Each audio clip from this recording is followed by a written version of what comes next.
ये झालावाड़ में जो बच्चों के साथ हादसा हुआ है, इतना संवेदनशील मुद्दा था। बजाय सरकार को उसका संज्ञान लेने के मुख्यमंत्री अपना स्वागत करवा रहे हैं, रोड बनवा रहे हैं, जो कितना निंदनीय है और दर्शाता है कि इनकी कितनी अच्छी मानसिकता है। हम यूथ कांग्रेस के माध्यम से शिक्षा मंत्री का इस्तीफा चाहते हैं। हम मांग करते हैं मुख्यमंत्री साहब से कि संवेदनशीलता दिखाए। इन बच्चों की हत्याओं का जिम्मेदार कौन है, इसी को लेकर के कुछ दिन पहले हमने अजमेर जिला शिक्षा अधिकारी को भी ज्ञापन दिया था। आप लोगों के माध्यम से आपको ध्यान होगा, उसमें भी ये टूटी बिल्डिंगों का जिक्र हमने किया था। और अजमेर के अंदर कई ऐसी टूटी स्कूल की बिल्डिंगें हैं जो क्षण भर में गिरने की स्थिति के अंदर है। हम आप लोगों के माध्यम से अजमेर प्रशासन का ध्यान उस ओर आकर्षित कराना चाहते हैं। आप लोग ध्यान दे दीजिए। जैसे नगरे पे एक स्कूल है बच्चों की, बहुत पुरानी स्कूल है, इसमें 150 बच्चियां पढ़ती है, लेकिन अधिकारी आज दिवस तक उस स्कूल का कोई दौरा नहीं करते और स्कूल की स्थिति इतनी खराब है कि वहाँ कभी भी कोई हादसा हो सकता है।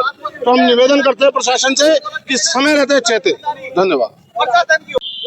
अजमेर के अंदर जिस तरीके से अजमेर एक एजुकेशन का हब, एक स्कूलों का हब माना जाता है, परंतु अजमेर के अंदर जो सरकारी स्कूल है, एक तरफ कांग्रेस सरकार के अंदर महात्मा गांधी स्कूल के नाम से इंग्लिश मीडियम स्कूलों को कन्वर्ट किया गया। दूसरी तरफ जैसे बीजेपी सरकार आई, वो जितने सरकारी स्कूल हैं, कम से कम 10 स्कूलों में से 5 स्कूल को बंद करके और उन 5 स्कूलों के बच्चों को, उन बचे हुए 5 स्कूलों के अंदर उनको एडजस्ट कर दिया गया। तो आज युवा कांग्रेस ने जिस तरह 3 दिन पहले झालावाड़ के अंदर जो छत गिरने से बच्चों की मृत्यु हो गई, युवा कांग्रेस ने 7 दिन पहले 15 दिन पहले भी अजमेर जिला शिक्षा अधिकारी को भी इसी संदर्भ में ज्ञापन सौंपा था कि आप लोग अजमेर के अंदर जितने भी सरकारी स्कूल हैं जो जर्जर अवस्था में, कोटला के अंदर, नगरे के अंदर, डिग्गी बाजार के अंदर, और उसी के संदर्भ में मीरशाली स्कूल जिसके बाहर हमने आज यहाँ पे शिक्षा मंत्री का पुतला जलाया है।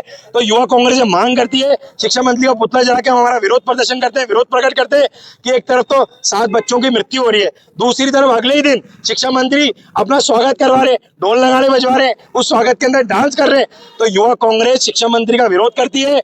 अगर युवा कांग्रेस की मांग पूरी नहीं होती है, अजमेर जिले के अंदर जितने भी सरकारी स्कूल है उनका पूर्ण तरीके से निर्माण नहीं होता है, तो युवा कांग्रेस आगामी दिनों के अंदर जब भी मदन दिलावर अजमेर आएंगे तो उनको काले झंडे दिखाएंगे, उनका मुंह काला करेंगे, जिसकी जिम्मेदारी बीजेपी प्रशासन की होगी और अजमेर जिला प्रशासन की होगी। आज मुख्यमंत्री जो पूर्व मुख्यमंत्री अशोक गहलोत, उन्होंने बहुत निंदा की इस चीज को लेकर।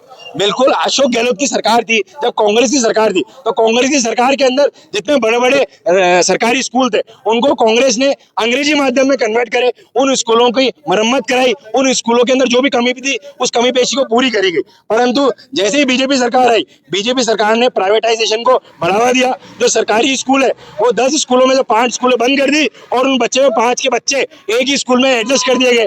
जो बीजेपी की जो सरकार है, एक तरफ आप बात करते हो, हम युवाओं के बारे में बात कर रहे हैं, हम देश के भविष्य की बात कर रहे हैं, दूसरी तरफ जो धरातल पे आके आप देखोगे तो जो स्कूलों की बिल्डिंग जो जर्जर हो रखी है, जिसके अंदर कभी भी घटना घटित हो चुकी है, उसका नजरअंदाज किया जा रहा है, जिसका युवा कांग्रेस विरोध करती है। और अगर हमारी मांग पूरी नहीं की गई तो युवा कांग्रेस सड़कों पर उतरेगा, जिसका विरोध प्रदर्शन करेगा। अब तक परिवार से मुलाकात नहीं करी सरकार ने। बीजेपी सरकार सिर्फ अमीरों की सरकार है, बीजेपी सरकार सिर्फ कमरों में बैठी रहेगी, एसी कमरों में बैठी रहेगी। शिक्षा मंत्री जी को फुर्सत ही नहीं है कि वो अपने स्वागत कराने से, ढोल लगाने से बाहर निकल के वो एक बार उन परिवारों से जाके मुलाकात करे। शिक्षा मंत्री को फुर्सत नहीं मिल पा रही है। और शिक्षा मंत्री जी अगर अपने पद को संभाल नहीं पा रहे हैं तो युवा कांग्रेस मांग करती है कि बीजेपी के अंदर और भी कई दूसरे सक्षम मंत्री है, सक्षम लीडर है, उनको शिक्षा मंत्री का पद दिया जाए और उनको पुणे जल्द से जल्द उनको शिक्षा मंत्री पद से खुद को ही पद मुक्त कर दिया गया। मां ने बेटा हुआ है, एक बहन ने भाई हुआ है, क्या कहना चाहते हैं आप? 7 बच्चों की मृत्यु हुई, वो किसी का बच्चा है, किसी का बेटा है, किसी की माँ है, किसी का बेटी है, किसी की बेटा है, किसी की बहन है। तो ये तो बिल्कुल सत्य बात है, परंतु बीजेपी धरातल के ऊपर इस चीज की जानकारी नहीं ले पा रही है, उस परिवार से जाके मुलाकात नहीं कर पा रही है। उसी के संदर्भ में आज युवा कांग्रेस ने प्रदर्शन करा। मोहित मल्होत्रा, जिला अध्यक्ष युवा कांग्रेस।